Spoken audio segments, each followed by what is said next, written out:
We begin the Gemara today on Daf Lamed Daled Amud Beis, towards the bottom of the Amud, where it says Omamar, 6 or 7 lines from the bottom of the page. So the Gemara here is in the middle of a discussion regarding the Isser of Hayotzim and Agefen. A Nazir is not allowed to eat anything that comes out of a grapevine. So there was an argument between the Tana of the Mishnah and Rabbi Lazar that was brought from the Braise, whether that includes also things that come from the grapevine, not grapes, like shoots or leaves. And the Gemara said that it's based on how you darshan the psukim. According to the Tana of our Mishnah, you darshan the psukim a prat, klal, uprat. Because if you look in the psukim, you probably have the psukim here on the side of the Gemara. The Torah begins saying that what are you not allowed to eat? Yayin, sheikhar, yazir, that's a prat. It's telling you only wine. Then afterwards the pasuk says that kol you make whatever comes out of the gefen hayayin, so that's a klal, anything that comes from the grapevine. Then the pasuk says another prat again, michartzanim v'adzog lo yoichal, which is again a prat. So according to the Rabbanon, this is a prat, klal, and prat, which is actually the opposite than the way it's usually. Usually it's a klal, prat, a klal, but here it's a prat, klal, a prat. And therefore we say that only ke'en haprat, which is it has to be, as the Gemara will quote, we'll learn it again now, it has to be something which is actually a fruit or the waste of the fruit itself, but not the shoots of the grapevines, not the leaves of the grapevine. That's one way we darshan this pasuk. Rabbi Lazar darshans the pasuk differently. Rabbi Lazar says, the last part of the pasuk where it says, Chatzanim adzog lo yoichal, that b'chlal we darshan for something completely different. We darshan what Rabbi Lazar ben Azariah darshans from that, which we'll soon learn in the Gemara also. Now, so therefore, how does he darshan the pasuk? He doesn't darshan it as a prat and klal. He actually darshans it as a ribui and miut. Ribui and miut works differently. Ribui means we marba everything that comes from the grapevine. Miut means you only marba one thing, and you mamayit, that is, you only exclude one thing, and you exclude much less. What do you exclude? You only exclude the actual, the Gemara calls it before shabishse, the actual branches of the grapevine itself. That's what's not osir for a nazir. Okay, that's to a fanim how we darshan this pasuk. Now here the Gemara is going to bring again a part of the Braise that explains this prat, a klal, a prat, according to the Rabbanon, which is the Tana of our Mishnah as well. Amamar, so the Braise said, Ima prat mefurish, just like it says in the Torah, clearly. That what's the prat? Pri gomor. That maybe we should say that the prat doesn't only mean that it has to be any kind of grape, but maybe it means dafke pri gomer, which means a finished grape, a fully ripe grape. So av kol pri gomer. Maybe I should say that the issur of a nazir is only to eat a ripe grape. So on that the Braise says, Omre, no, you'll say that this can't be. Because imkain, if that's what the prat is teaching me, or the prat, the klal, the prat is teaching me, so then what did the pasuk leave in from what it did not say? That's already clear in the pasuk. If it's a ripe grape, that he's not allowed to eat it. As the Gemara, the Braise quotes, if you would say that this prat klal prat is coming to say that he's not allowed to eat moist or dry grapes, that says in the pasuk clearly, whether it's wine or vinegar, that also spells out in the pasuk clearly. So therefore, the Braise says,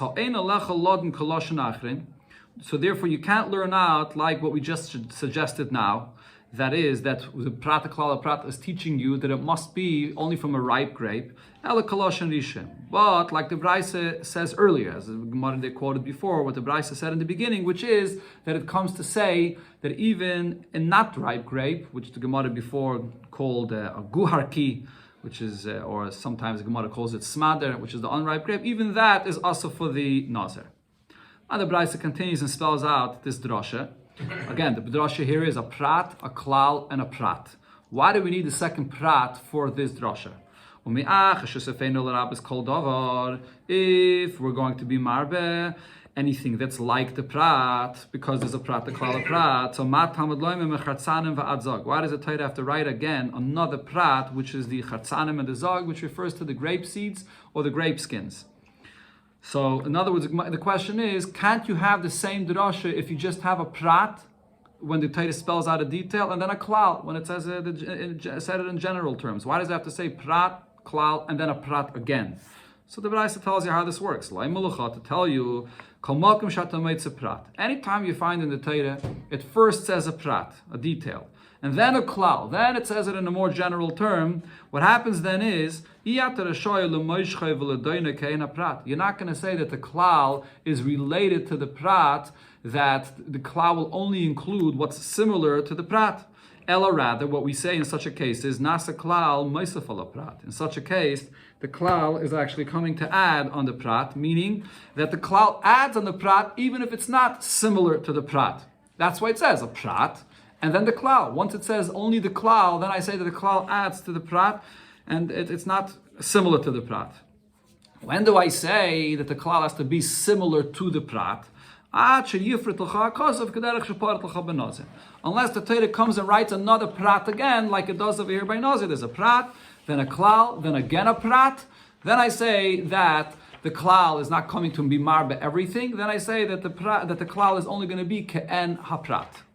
Okay, this is always the concept. Like I said, usually, and we have it in the lashon of the shleisha semidish atayr and the dreshes, it's klal a prat a klal, and then we say that you marbe everything that's similar to the prat. Over here, the Gemara is saying a similar thing. Prat, klal, or prat, that you marbe whatever is ke'en haprat. The Gemara, we'll soon see, we'll explain that there is a little bit of a difference between those two drashas. Okay, this is all the quote from the Braisa. What's the prat we're adding on? B'chartzanim v'adzog.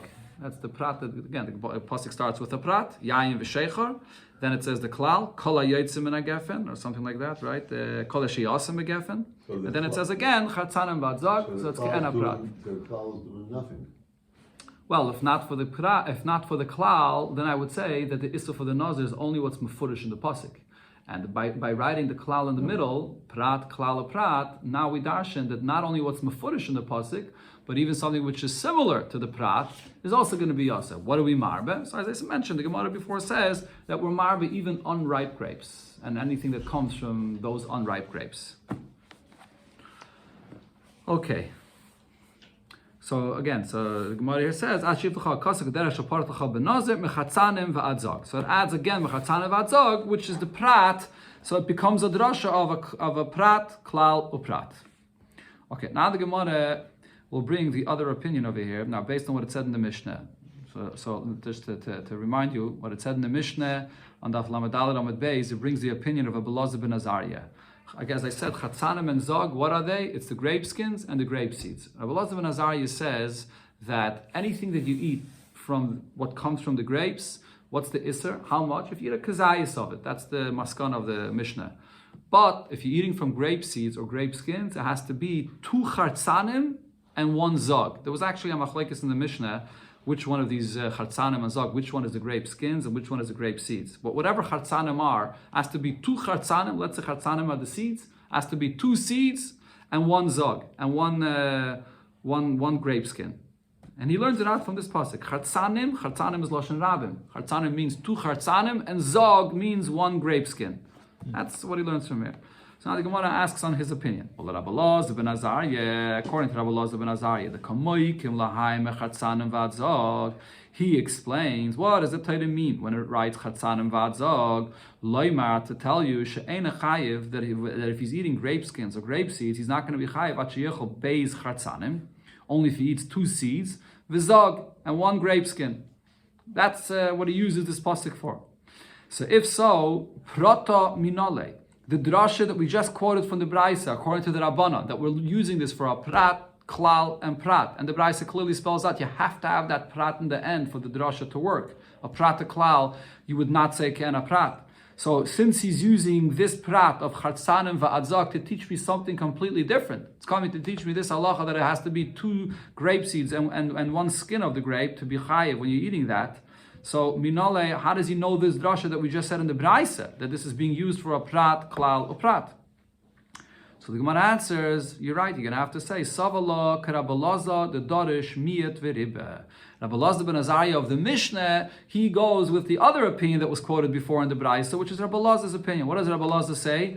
That we don't darshan the pasuk prat, klal, or prat, rather we darshan the pasuk Miyat, Veriba, meaning the pasuk first says, more exclusive. It says yayin v'sheichar. That's a miyut. That only yayin v'sheichar. Then it says mikol sheyasa gefen. That's a riba, and that's it. We stop right over there, and therefore, as the Gemara explained before, according to Rabbi Elazar ben Azariah, because there's just a miyut and then a riboy, we're marbe more. We're marbe that even the shoots from the vine, and even the leaves of the vine are also included. Now, the chatzanim va'adzog is not part of this drasha. Chatzanim va'adzog, we learn that like Rabbi Elazar ben Azariah, to say that when you eat grape skins or grape seeds, it has to be 2 seeds and 1 grape skin.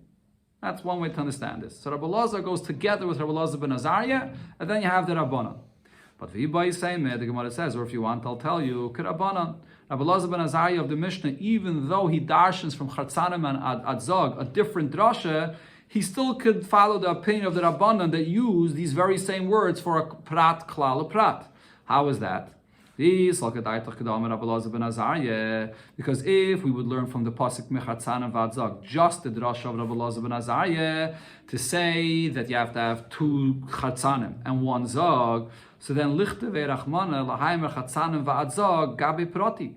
Let the Torah write the pasuk in a different order. Chatzanim v'Adzog should be written together with the other details that the Torah specifies. When the Torah says Yayin v'Sheicha, so it's specifying the details, let it there say Chatzanim v'Adzog, more details. And then write the klal, which is Kol Sheyasem Megefen. Why does the pasuk split it? Why does the pasuk write some details first, then the klal, and then the prat again? So the Lamai Hilchase Kosvei Basar klal. Why did the Torah write these details of the Chatzanim and Zog after it wrote the klal? So now you have a prat, klal, a prat. Shmamina, that shows you limedayne b'klal prat, that you have to learn it out like the Rabbanan said, that you learn it out a klal prat, or it's really a prat, klal prat.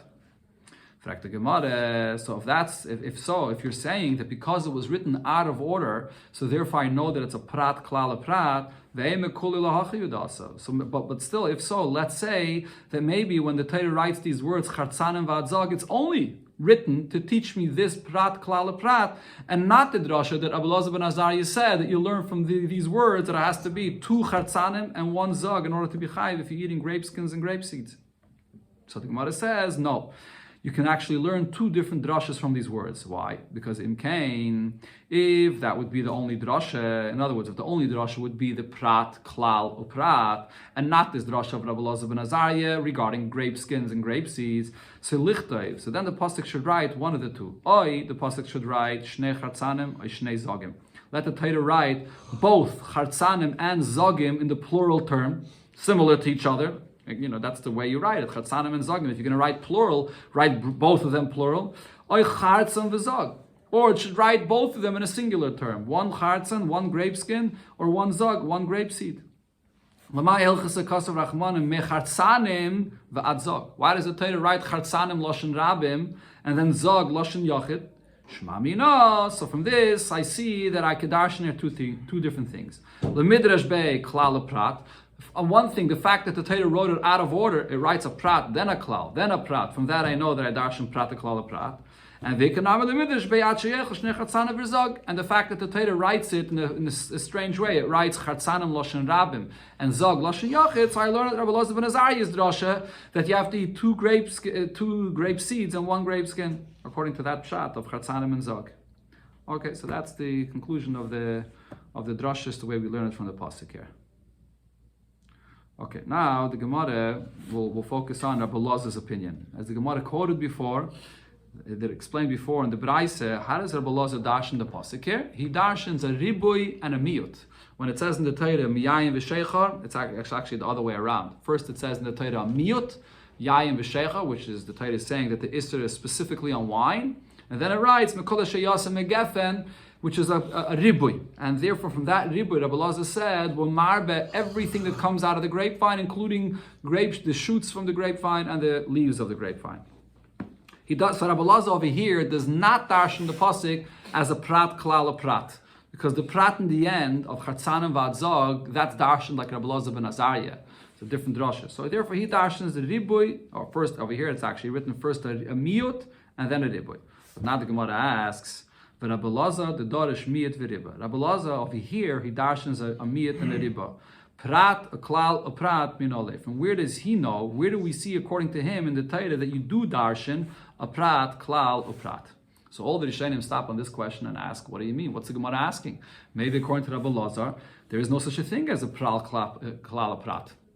B'chlal, whenever the Torah writes, this is very often you have in Torah where the Torah writes things in such a way. It writes it in a general term, then it writes it in a prat, it specifies specifically. There's two different approaches, how to darshan Torah. One is a klal, a prat, a klal, or over here it's prat, klal, a prat, and the other is ribui, miyat, ribui, or miyat and ribui. So why is the Gemara asking a question that according to Rabbi Lazar, where do you see according to him that you darshan a prat, klal, a prat? So Taisus here makes a whole long cheshbon to explain what's the Gemara's question. There's 5-6 pshatim here in this Gemara. Taisus makes a whole long cheshbon explaining this. I'm not going to go through it. You'll learn that Taisus, according to the Ri, makes a cheshbon what the Gemara's question. The Rosh says that the Gemara is not really asking a question. Where do we find? In other words, it's like the Gemara is asking a question with a premise that for sure Rabbi Lazar holds of this Rosh as well. The Gemara is sort of inquiring. Rabbi Lazar over here that learned out the miyut and ribui, does he hold in other places where you have a prat and then a klal and then a prat? Would he hold in other places that you do darshan prat, klal, prat? Over here, you only have a miyut first and then a ribui. There is no miyut afterwards because the chatzanim v'adzog, which comes afterwards, is darshan like Rabbi Lazar ben Nazir for something else. So over here, there is no prat, klal, prat. But the Gemara is inquiring. In other places, does he hold of prat, klal, prat? And the Gemara brings, yes, he does. That's the Rosh's pshat there in the Gemara, the simplest pshat. Okay, Amar Abavo. So the Gemara brings two sources. One is Abavo. He brings from Nafkale Mahaikra. He learns out. He finds prat, klal, prat in another place in the following pasuk. This is by the halachas of a shomer, a person that gets an item to safeguard for his friend. So it says v'chiyitn al ishal re'eyu. A person gives his friend chamoir, a shor, a donkey or an ox, a seh or a lamb. So that's prat. So the Torah, when it talks about safeguarding something for your friend, it specifies these details here. But then the Torah says, v'chol behema, or if he gives you any animal to safeguard for him, that's a klal. That's saying in the more general term. And then the Torah says, lishmer. When it says the word lishmer, lishmer is considered to be chazar uparat. That's a prat again. Because lishmer is something that you can watch. Not everything could you watch. If he's going to give you a wild beast to watch, some wild animal, that's not something you can watch. So lishmer means something that you could watch, and therefore that's a prat, more specific. So here, this is an example of a prat, klal, uprat. When it comes to the halacha of a shomer, this is a prat, klal, a prat, iyatadam, elo ke'ein haprat. And from here we learn out that the halachas of a shomer only applies to something which is similar to the prat. What does it mean? What's something that's similar to a prat? That this means, first of all, it excludes things that are not b'nei shmira, things that you can't safeguard them because they're not domesticated, so it's impossible to safeguard them. All the examples that Torah says are from animals that are possible to safeguard. And the Rosh over here, the Rosh brings that it also comes to exclude things that are not similar to the detail mentioned in the pasuk, like a karka, a property, or documents, shtar, or avodim, or slaves. They're not similar to what it says here in the pasuk. Here we're talking about the pasuk about movable items that have value for themselves, not those things that are not movable items or things that don't have values to themselves. Okay, this is a pasuk. This is the drasha. Even Rabbi Lazar would agree that over here you learn out a prat, klal, a prat. Another source, another place where we see he learns this out. Rava says nafkale mahaikra. Here in this pasuk, Rabbi Lazar darshans it as a prat, klal, a prat. This is in the beginning of Chumash Vayikra in the Karbonis. So the pasuk says ve'im min. So the pasuk reads over there. It says ve'im min hatzayin karbonai. So when it says ve'im min, it could have just said ve'im hatzayin min hatzayin. So min means prat, because it's saying from the sheep your carbon will come. So min is saying only from that, so that's already being very specific. It's excluding, not all sheep. Then it says hatzain, the sheep, klal, so that includes all sheep. And then the pasuk again says kvasim ve'izim. Further in that pasuk it says mina kvasim ve'izim. That's again a prat, that is. Chazar uparat, so that's a prat, klal uprat, iyatadon, ela ke'en a prat. So over here again you have a prat, klal, a prat, saying that it has to be ke'en a prat. So there's different pshatim here in the Rishonim exactly what this is coming to say. What do you learn out from here, ke'en a prat? One pshat is that this is an animal that is brought for a carbon even if an aveda was done with this animal. For example, you worked with it on Shabbos, it could still be brought as a carbon. That's the pshat that it says here in the Rishonim. But Taisus asks on this. He says there's no mashmos in the pasuk for this. Taisus says that we're learning out from this pasuk that usually the animals that the Torah talks about over here, kvasim izim is usually an animal that's 1 year old. But when it says ke'ena prat, it comes to say even an animal that's older than a year old could also be brought as a carbon. The point is, we have over here, this is the source of where Rabbi Elazar learns out the prat, klal, uprat. Now the Gemara asks, it didn't quote the very beginning of Chumash Vayikra, where it says basically the same thing. Why is he bringing a source for this concept of prat, klal, uprat from a later pasuk there in Vayikra? Why don't you learn out from the following pasuk? You have a very similar thing, a prat, klal, uprat. The pasuk says, this is right in the beginning, the second pasuk of Vayikra. So over there it says, Davov Bnei Yisrael, you should bring karbanis. What does it say there? Min ha-behema, min ha-bakar, min ha-tzayin. So min is prat. It starts with saying min, that's a prat, only from the behema. And then it says ha-behema, the behema, that's a klal. And then afterwards it says bakar v'tzayin, chazav u'parat. It says a prat again, specifically from the cattle, from the sheep.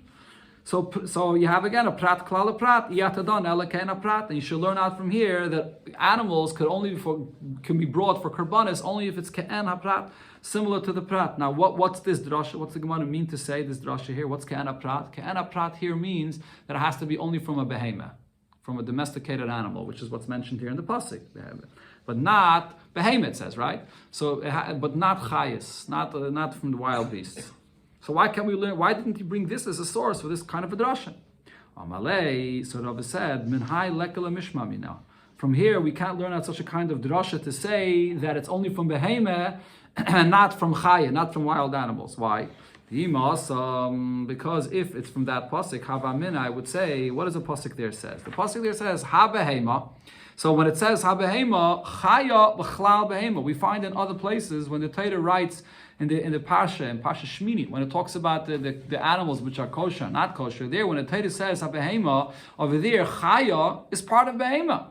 So over here, when the Torah writes behema, behema doesn't necessarily mean only a domesticated animal. It could also include chaya, wild beasts as well. So you can't tell me, over here it says behema. So you can't tell me that the pshat of this drasha is a prat, klal, a prat, to tell me that you could only bring karbanas from a behema, and only from a ke'ena prat, which means only behema, and not a chaya. But because no, when the Torah writes behema, behema already includes a chaya as well. So that can't be the drasha over here. So this is not a case which he dashes as a prat, klal, a prat.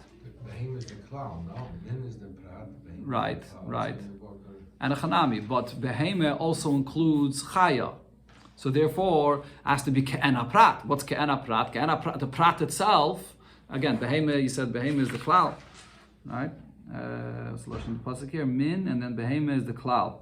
Right, but it has to be, even after it says behema, which is the klal, but the prat has to be ke'ena prat, which means sai behema, sai chaya. That's what the pasuk is speaking about. And in behema and chaya itself, there are different types of behemoths and chayas. There's a behema and chaya, which is ke'ena prat that's mentioned in this pasuk, bakar and sain, and then there's behema and chaya, which is not ke'ena prat in this pasuk. But it includes both behema and chaya. But we can't say that we're excluding chaya altogether. So what would we be learning out from this pasuk? Okay, the Gemara rejects this. The second prat excludes the chaya. Well, what would it exclude? The chaya. No, but if you exclude the chaya, you can't exclude the chaya because By Nazir, the same thing over here. No, because even when you say ke'ena prat, the ke'ena prat always means that we're talking about a certain inyan in the pasuk. Even the ke'ena prat has to be within the framework of the klal. Can't be something which is completely not like the klal. The klal of behema means sai behemis and sai chayas. Elamai, in the category of behemis and chayas, a certain type of behema, a certain type of chaya. But to say that chayas is out altogether, you can't say, because behema includes chaya as well. So the only thing that we could have darshan from this pasuk would be to exclude a chaya. What else could we darshan it for? But over here, since behema includes chaya as well, so then we can't darshan to exclude a chaya. It's a little bit hard over here, this drasha of the Gemara, this havamim of the Gemara. The Gemara rejects this right away. Amalei, so Rabbi Yehuda asked Rav and he said, no, you can't say that here. Chaya b'chlal behema. Here, when the Torah writes behema, chaya is included in that. Haksiv bakar et sign. The Torah over here says bakar and sign. So if it says bakar and son, we know that we're talking dafka about not a chay. It's talking about a behemoth dafka. So v'havale prat klal. So therefore, you could dash in the drasha of prat klal prat over here. In other words, what it's saying is when the Torah wrote over there by the Parsha Shmini, it says over there zaisa behema shetaychal. Because over there it doesn't specify specifically behemoths. So therefore, we say there actually there in the Torah it says ayol tzvi. It also talks about chayis there. So over there behemoth includes chay and behemoth. But usually in Torah, when it writes behemoth, it means only behemoth. Over here, where the Torah specifies right afterwards tzainu bakar, that shows it's not only the fact that the Torah writes afterwards tzainu bakar. That shows that the word behemoth itself over here means only literally a behemoth, a domesticated animal, not a chaya. So therefore, this whole question that chaya is b'chlal behemoth doesn't work over here. So over here, v'havalek parat klal prat v'yatadon elikein prat. So therefore, this is a source you can learn out from here. This concept of prat klal prat. Now the Gemara brings another source where you find the source of this Indian. Now here, uminolon, the Gemara asks again, uminolon dahachihu. From where do we know that we learn not prat klal prat? So as the Rishonim explain over here again, there's various pshatim in the Rishonim. What exactly the Gemara is asking? It's not clear what's the Gemara all of a sudden asking again. Uminolon dahachihu. We just brought two sources for this drasha of prat klal prat. So the Rishonim here say that Tilir was bringing the source according to Rabbi Lazar. Even Rabbi Lazar, that here, Darshan, the Ribuy and a Miyut, it showed you that you find in other two places Prat Klal Prat. But now, it's asking on the Rabbanan. The Rabbanan in the Braisa said that over here regarding a Nazir, you Darshan Prat Klal Prat. And it's asking where, according to the Rabbanan, they hold that you always Darshan Prat Klal Prat. And actually, it's going to bring a source here from a place where you Darshan a Klal, Prat and Klal. Right, so even though it's not exactly the same as a prat klal prat, but it's similar, and this is the source for the Rabbanon.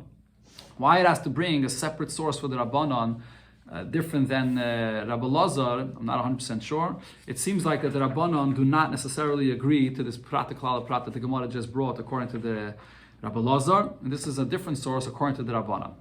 So, what's the source according to the Rabbanan? The Tanya in the Braisa, it brings the psukim that it says regarding the halacha of Ma'aseh Sheni. Ma'aseh Sheni is the produce a person has to bring to Yerushalayim, and then over there in Yerushalayim, if you can't bring the actual produce to Yerushalayim, so what do? You bring money. You redeem the Ma'aseh Sheni, the produce for money, and you bring money to Yerushalayim, and then you buy with that money food in Yerushalayim, and you eat it there in Yerushalayim. But you can't buy anything with it. There's only specific kinds of foods you could buy from this money of Ma'aseh Sheni, as the pasuk here says. Now you should give this money and buy with it whatever your soul desires. So and eat it in Yerushalayim. So this expression, that's a klal. That's saying you can buy whatever you want. Then the pasuk specifies, ba'baka, ba'tzayim, ba'yayim, ba'sheichar. You can buy from cattle, sheep, and you can buy from wine, and so on. That's a prat. It's telling you more specifically what kind of foods you're allowed to buy. And then it says again, whatever your heart wants, chazav v'kolal. So it says a klal again. So this is a klal, prat, uklal. So prat. What we learn from here is the money spent for Ma'aseh Sheni. What could you buy from it to eat in Yerushalayim? Ma prat muforish, just like the details the pasuk says. What kind of a food is this? Peiri mipeiri. It's kind of food which produces something else that comes out of it. Right? It's talking about grapes. From grapes you can make wine. Or it's talking about cattle. The cattle give birth to another animal. So that's called peiri mipeiri. It's the type of food that gives birth. And also giduli karka, the foods specified here have to be foods that are giduli karka, either literally the wine that comes from the grapes that grow from the ground, or the animals. Animals feed off the ground. That's also called giduli karka. Avkol, so too, anything you want to buy with Ma'aseh Sheni money has to be pri or giduli karka. That's the klal prat klal. Okay, so this is similar to the prat klal prat, and then there's a klal prat klal. Now, the Gemara here will first explain generally why, whenever we learn out the prat klal prat or klal prat klal, why do you have to have another klal again or another prat again? And then the Gemara here will explain the difference between these two drashas that we're mentioning here. One is a klal prat klal, that's usually the way it's brought in the Gemara, and then the prat klal prat. So when we say prat klal prat, we say it has to be according to the prat. Yes. Correct. Here we say same klal, things. Klal, Prat, klal. It has to be also according to the prat, not according to the klal. Correct. Why? Correct. Oh, so the Gemara will explain. Let's see. Sagt the Gemara, Mechti. So first, let's see how this drasha works. Klal or prata klal. So ke'en prata. When you have a klal or prata klal, so then you learn out that it has to be similar to the prat, not exactly the prat, but similar to the prat. So daininon, that's how we learn it out. So the question is, klal basra mayahani. Why do you have to have a second klal? What would happen if the Torah would just write a klal and then a prat? Wouldn't I say the same thing? That the prat shows me that it has to be similar to the prat. So the Gemara answers, no, I actually would not say the same thing. Ahani lo isufi, it comes and it adds and it tells me kol de domile, anything that's similar to the prat. If the Torah would first write a klal and then just a prat and stop there, then I would say that the prat is coming to specify and say that the whole klal has to be only like the prat and you can't add anything else that's similar to it. So therefore, when the Torah writes another klal, that shows me that you have to be marbe anything that's similar to the prat. The Gemara says the same thing now when the drasha is the other way around. Vesu, same question when the Torah writes first a prat and then a klal. Uprat, ke'en a prat. So then we say that this teaches me that it has to be similar to the prat, dainino, and that's how we learn it out. So here the same question. Prata basra mayahani. Why do I need the second prat? Like, why can't I say if the Torah writes a prat and then a klal? So I know from this that it has to be similar to the prat. So again, the Gemara says, because you love prata basra, if you wouldn't have the second prat, then I would have said, hava min and nasa klal meisef ala prat. Then I would say the exact opposite. First the Torah wrote a prat, but then when the Torah wrote the klal is coming to add and saying, no, the prat is not only the prat. We now we go according to the klal, which was the last thing the Torah wrote, and the klal is meisef everything. So therefore the Torah has to write a prat again to tell me that it's ke'en a prat, that it's only similar to the prat. Okay, but now the Gemara comes to explain finally what's the difference between these two drashas, klal for prat klal and prat klal for prat. It sounds like it's a very similar thing, but it's not exactly the same. So the Gemara, Mechti, let's see. Train klali uprata. We have over here two kinds of drashas. We have klali uprata when the klal is written first, and then the prat in the middle, and then the klal comes at the end again. And train prata klala. We have also the two times when the Torah writes two pratim with a klal, right? The prat and then the klal and then the prat again. And both of them, what do we say? K'em prata dainina. That the Torah is teaching me that it has to be similar to the prat. But the question is, my iki beni beni.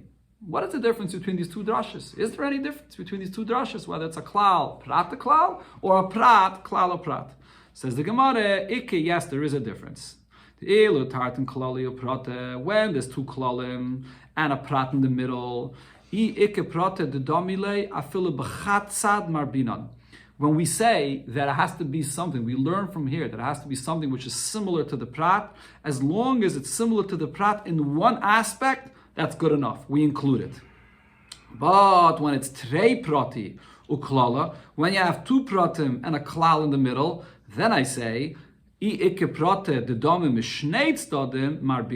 if you have a prat which is similar, and you have something which is similar to the prat, it has to be at least similar in two aspects, then marbinan. Then I will include it in the prat. But if it's only similar to the prat in one aspect, then I'm not going to include it. Right? And as the Rishonim over here explained, this makes sense, because if it's a klal, prat to klal, so the Torah wrote the klal twice, so there's more of an emphasis on the ribuy of the klal. So even though we say that it has to be ke'ena prat, but because it wrote the klal twice, it's enough if it's similar to the prat in one aspect. When the Torah writes a prat, then a klal, then a prat again, so because it repeated the prat twice, so I see that the emphasis is on the prat, so it has to be similar to the prat in two aspects. So that's the difference between these two drashas.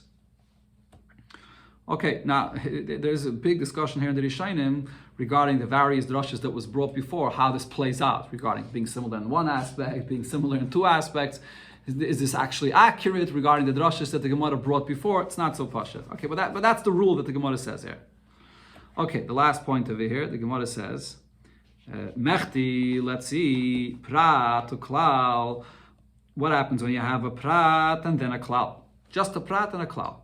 So as we just said before, nasa klal meisef ala prat. In such a case, we go by the klal. We don't say now that it has to be ke'ena prat because it just said a prat and then just a klal. So then we actually follow the klal. The klal was last, so we say that the klal is meisef on the prat, ve'isra b'kol mili, and therefore marbe everything.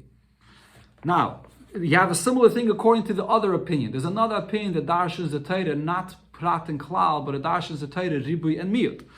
So if you would darshan the Torah that way, umiyut v'riba, if the Torah wrote first a miyut and then a riba, so nami, it's the same thing basically. Riba hakayel. Once the Torah writes a ribui at the end, I say that the ribui is marbe everything. This rabbi kol mili. It's marbe everything. So ma'yike b'miyut v'riba leprat klal. What is the difference between these two opinions in such a kind of case where the Torah wrote a detail and then in more general sense? So you could either say that you darshan it as a prat and a klal, or you could say you darshan it as a ribu and a miyut. It sounds like just a difference in words, but the halacha that comes out should be the exact same, that you marbe everything. So is there any difference between them? So the Gemara says, yes, there is a difference. The difference between whether you darshan it as a miyut or riba or prat klal. It's not just a difference in words, but there's a difference. And the Gemara says the difference over here regarding a Nazir, that the ilu ikir, the difference is. Did I go up a line? That was part of the question. Again, the Gemara asked the question, "My ikir b'miyut v'riba l'prata klal." So the Gemara answers, "Ikir." The difference is the ilu prata klal when it comes to darshaning it in the way of prata klal. So over here, regarding the Nazir, I would say that this is actually more inclusive. Prata klal is marbe even more. Marbinon afila alen v'lulavin. You'd be marbe in this case, right? So what did the Torah write? It wrote first wine, which is more specific. Then it wrote kol ha'sheyasem gefen, which is anything that comes out of the grapevine. So if I'm darshaning prata klal, I say that the klal is marbe everything, even the leaves and the shoots that come from the grapes. Or miyad v'riba, but if you darshan miyad v'riba, so over here the ribui is not so inclusive. Lulavin in, alin loy. Then I would say the shoots you are marbe, but the leaves you're not marbe. So it's not exactly the same.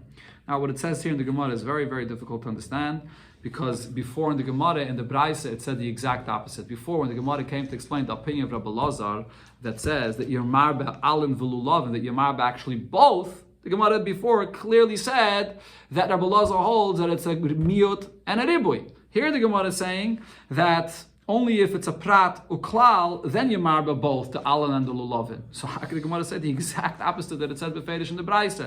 So Tosfos answers, you're going to have to say that there's two types of leaves. When it says here alan loy, it's talking about such kind of leaves that are b'chlal not edible. But then there are kinds of leaves that are softer and more edible, and that's what Rabbi Lazar was marbe before. That's the teretz of Tosfos.